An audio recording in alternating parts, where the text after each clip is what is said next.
Bonjour à tous et bienvenue dans J'étais de l'Histoire, l'émission où nous décrivons la vie des plus grands hommes de notre histoire. Aujourd'hui, nous allons remonter le temps jusqu'à l'Antiquité pour parler d'une personne qui a marqué l'histoire romaine. Je parle bien évidemment du célèbre Jules César. On se retrouve juste après le générique.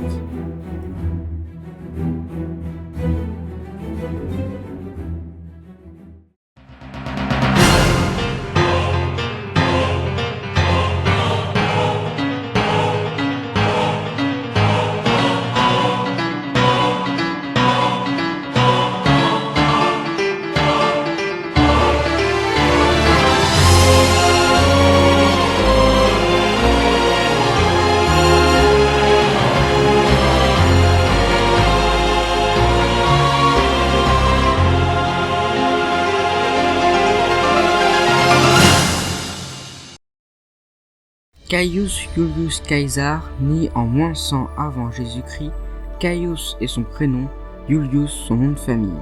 L'enfant est doté d'un surnom, on l'appelle Caesar, qui signifie l'éléphant, en l'honneur de son ancêtre qui terrassa l'une de ses bêtes. À partir de 16 ans, les études du jeune César sont orientées afin qu'il puisse suivre la voie de son père dans la carrière politique. Il lui faut apprendre à parler en public et en particulier à convaincre les citoyens sur le forum. Il étudie donc attentivement la rhétorique. À côté de cet enseignement intellectuel poussé, il reçoit également une formation militaire. Il s'initie aux techniques de combat, mais aussi à la tactique et à la stratégie militaire. Alors que les nouveaux territoires conquis hors d'Italie restent instables, les inégalités entre les riches et les pauvres augmentent dans le pays. Deux tendances s'opposent. Le parti populaire qui préconise une distribution de terres aux pauvres, le parti aristocratique qui protège les privilèges des citoyens riches.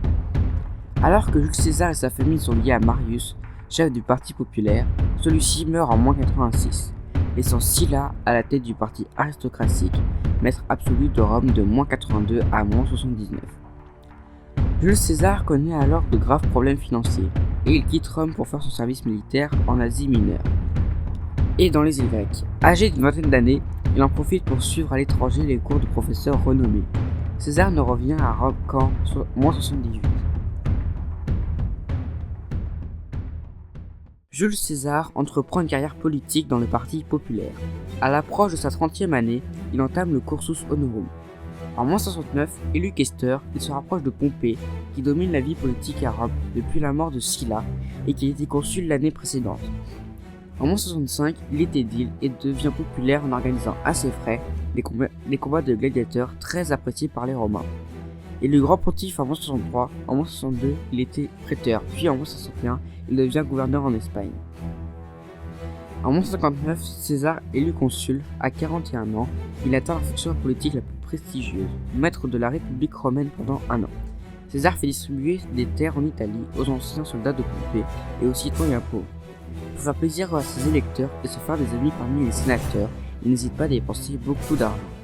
Devenu consul, César cherche à obtenir un commandement militaire qui lui permettrait d'obtenir la gloire et l'indépendance financière. Une conquête enrichit le conquérant grâce au butin et aux prisonniers vendus comme esclaves. Jules César choisit d'achever la conquête des Gaules. Les Romains sont déjà installés dans le sud du pays, en Provence et autour de la ville de Narbonne. Ils connaissent le point faible des Gaulois. Malgré une culture commune, ces derniers sont divisés en une soixantaine de peuples indépendants. Tous veulent préserver leur liberté, mais quelques-uns essaient de dominer leurs voisins, tandis que d'autres s'allient aux Romains. En -58, ils commandent 50 000 fantassins, légionnaires bien entraînés et bien équipés. Très vite, César occupe toute la Gaule jusqu'à la indépendante. Il reste à transformer cette occupation en soumission durable des Gaulois. Il y faut au total 6 années de guerre pendant lesquelles révoltes et expéditions punies se succèdent. Pompée et Crassus sont alors toujours les alliés de César. En -55, ils deviennent de nouveaux consuls et prolongent ses fonctions pour 5 ans. Mais Crassus meurt en -53, César et Pompée restent face à face. Pour l'instant, toutefois, la Gaule suffit à occuper César. En janvier -52 éclate en Gaule une rébellion. Les peuples gaulois paraissent cette fois décidés à oublier leur division pour chasser les Romains. La plupart d'entre eux reconnaissent un chef unique, Vercingétorix, commandant des Arvernes, qui réussit à leur apprendre une nouvelle façon de se battre. Dans les grandes batailles de fantassins, les légions, organisées et disciplinées, l'emportent toujours. Vercingétorix choisit donc de harceler les Romains avec des groupes de cavaliers qui surgissent, disparaissent rapidement, et de détruire les régions qui fournissent aux troupes romaines leur ravitaillement. César, qui a décidé d'attaquer Vercingétorix sur son propre territoire, dans sa forteresse de Jargovie, échoue. L'armée romaine doit reculer et quitter la région. Vercingétorix part à la poursuite des légions, il commet alors une erreur. Se souvenant de sa victoire de Jargovie, Vercingétorix s'installe dans la forteresse d'Alésia, en pensant que les Romains échoueront à nouveau dans leurs attaques. Mais cette fois, l'armée de César a entouré toute la ville de fossés profonds, de pièges, de haies et de hautes et solides fortifications en bois, sur une longueur de 15 km. Il n'y a plus aucune sortie possible pour les Gaulois. L'armée gauloise venue au secours de Vercingétorix est mise en échec. Après plusieurs semaines, Vercingétorix doit se rendre à César. Il est envoyé à Rome en attendant le retour de son adversaire.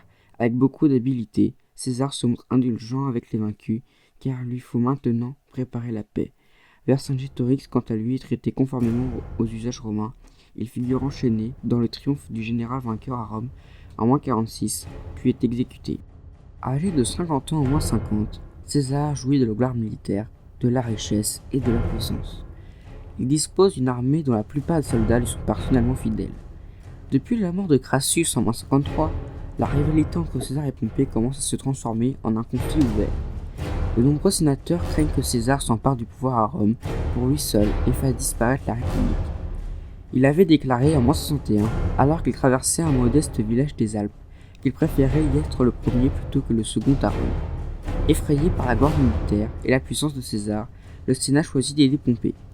Le commandement de César en Gaule toucha sa fin en moins 50. Le Sénat veut le rappeler à Rome et, pour l'affaiblir, lui faire rendre ses pouvoirs militaires avant qu'il puisse être de nouveau élu consul. Mais César veut être élu consul au moment même où il rendra son commandement en Gaule. Il sait que sans un accord, il n'a plus qu'à abandonner ses pouvoirs ou se battre. Le Sénat, avec le soutien de Pompée, ordonne à César de licencier ses troupes. Le 12 janvier 49, César et son armée franchissent le Rubicon, et César déclara, avant de le passer, Alea Iacta Est, qui signifie que le sort en est jeté, alors qu'il est interdit de pénétrer en armes sur le territoire italien. La guerre civile commence. Pompée est chargé par le Sénat de défendre la République, mais César s'empare de l'Italie en 3 mois et Pompée se réfugie avec ses soldats en Grèce. Maître de Rome et de l'Italie, César se fait nommer dictateur et commence à modifier la République romaine. Il fait voter en particulier une loi qui accorde la citoyenneté romaine à tous les hommes libres de Gaule cisalpine. Il crée ainsi une Italie romaine de la Sicile aux Alpes. La Cisalpine devient une source de recrutement pour ses légions. La guerre civile dure 4 ans, de moins 49 à moins 45.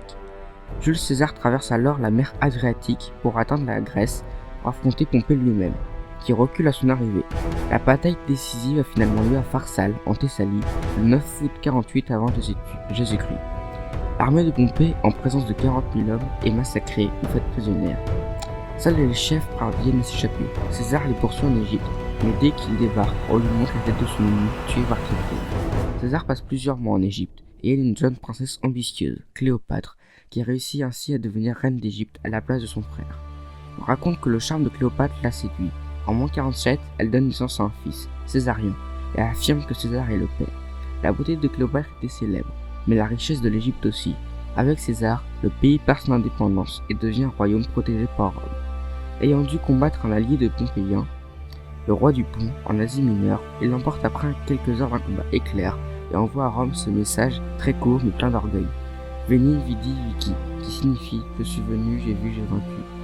En moins 46 et en moins 45, il bat les fils de Pompée et les derniers défenseurs de la République, en Afrique du Nord, puis définitivement en Espagne.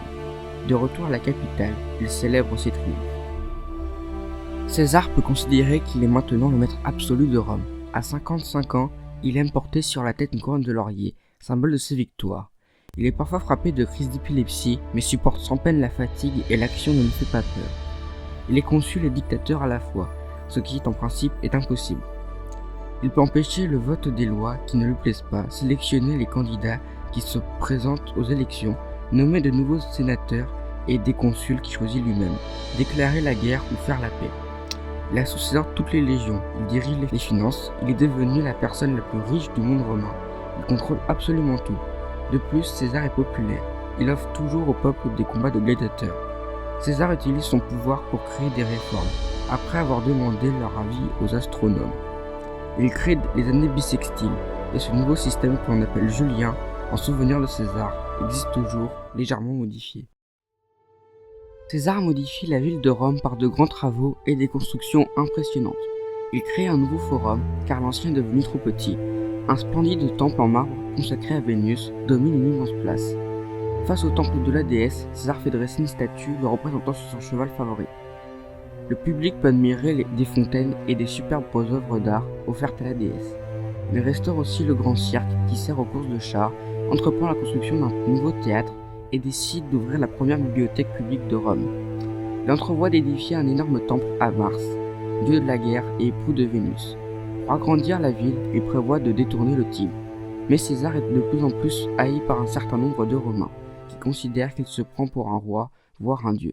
César donne l'impression de tout faire pour ressembler à un roi. Les monnaies sont frappées à son effigie, parfois avec une couronne. Il siège à une sorte de trône, et quand les sénateurs viennent le voir, il ne prend plus la peine de se lever pour les saluer. On peut penser que César se considère comme un dieu. Sa statue est installée dans les temples, à côté de celle des divinités. Des fêtes splendides sont organisées pour lui, et un prêtre est chargé des cérémonies de son culte, comme s'il était bel et bien devenu un dieu. De plus, César a en tête de nouvelles conquêtes, et notamment une grande guerre contre les dernières révoltes des Romains, les Parthes.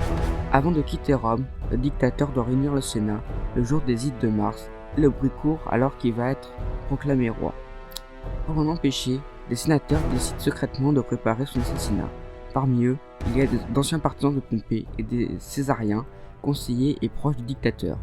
Ils pensent sincèrement que leur chef veut conserver dans sa famille le pouvoir suprême et que la République est vraiment en danger. Certains compagnons de César lui conseillent de ne pas se rendre à la réunion du Sénat, comme prévu.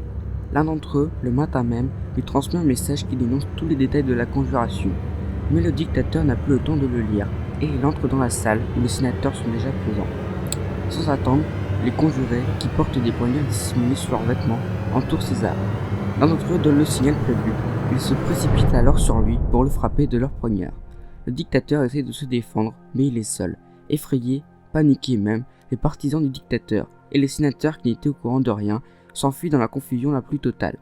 Les conspirateurs peuvent sans risque l'achever. César, voyant Brutus, a juste le temps de prononcer ces quelques mots qui restent bien mystérieux. Tu quoque fili, qui signifie toi aussi mon fils.